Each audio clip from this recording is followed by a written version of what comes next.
Hi అండి, అందరు ఎలా ఉన్నారు? బాగున్నారా? ఒక మంచి వీడియోతో మళ్ళీ మీ ముందుకు వచ్చాయండి. రామతీర్థం గుడికి బయలుదేరాము.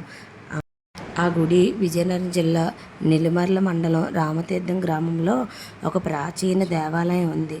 అదే రామతీర్థాల గుడి.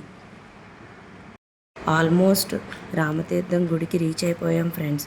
అదిగో కనబడుతుంది కదా రామచంద్రస్వామి కొండ. ఆ కొండ మీద రాముని పాదముద్రికలు, భీముని గృహం ఉందంట ఫ్రెండ్స్. అదిగో కింద కనబడుతుంది కదా గుడి, అదే రామచంద్రస్వామి దేవాలయం. ఈ రామస్వామి దేవాలయాన్ని రామతీర్థం కూడా అని అంటారు. ఇది ఉత్తరాంధ్ర భద్రాద్రిగా ప్రసిద్ధి చెందింది. ఈ గుడి 1000 సంవత్సరాల కిందటిది. చారిత్రాత్మక ప్రాధాన్యత సంతరించుకుంది.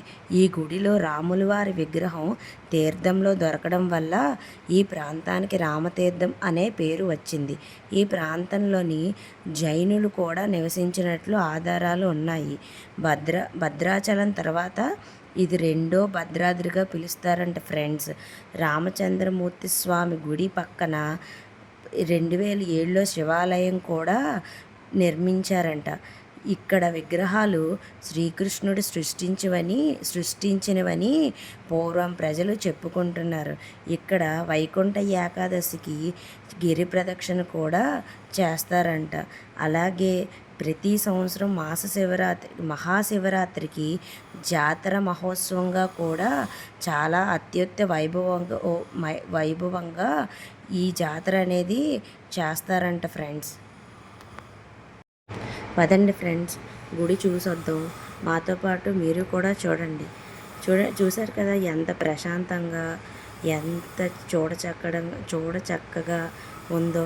చూసే కొద్దీ ఇంకా చూడాలనిపిస్తుంది ఫ్రెండ్స్.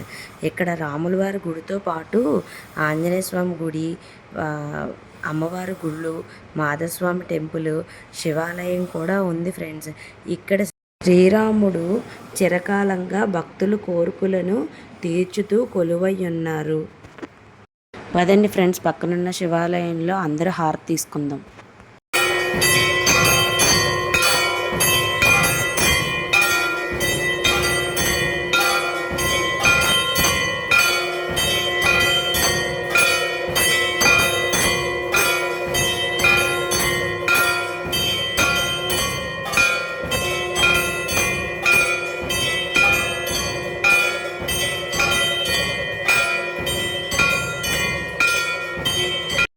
చూశారు కదా ఫ్రెండ్స్, ఎంత బాగుందో రామతీర్థాల గుడి. రండి ఫ్రెండ్స్, అలా ఒకసారి విజయనగరం పైడితల్లి అమ్మవారి గుడికి దర్శించుకుందాం. అదిగో చూడండి ఫ్రెండ్స్, పైడితల్లి అమ్మవారి గుడికి వచ్చేసాం. విజయనగరంలో కొలువైన భక్తులు కోరికలు తీర్చే బంగారు తల్లి శ్రీ పైడితల్లి అమ్మవారి గుడి. ఓకే ఫ్రెండ్స్, చూశారు కదా, మాతో పాటు మీరందరూ కూడా బాగుండాలని ఆ తల్లిని కోరుకుంటూ ఉంటాం. మరి ఈ వీడియో కనుక మీకు నచ్చినట్టయితే లైక్ చేయండి, షేర్ చేయండి, సబ్స్క్రైబ్ చేయండి ఫ్రెండ్స్. ఎవరైనా సబ్స్క్రైబ్ చేసుకోలేని వాళ్ళు ఉంటే సబ్స్క్రైబ్ చేసుకోండి ఫ్రెండ్స్. అలాగే ఈ గుళ్ళ కోసం మీకు ఏమైనా తెలిస్తే ఇంకా కామెంట్ బాక్స్లో కామెంట్ చేయండి ఫ్రెండ్స్. మళ్ళీ ఒక మంచి వీడియోతో మీ ముందుకు వస్తాం.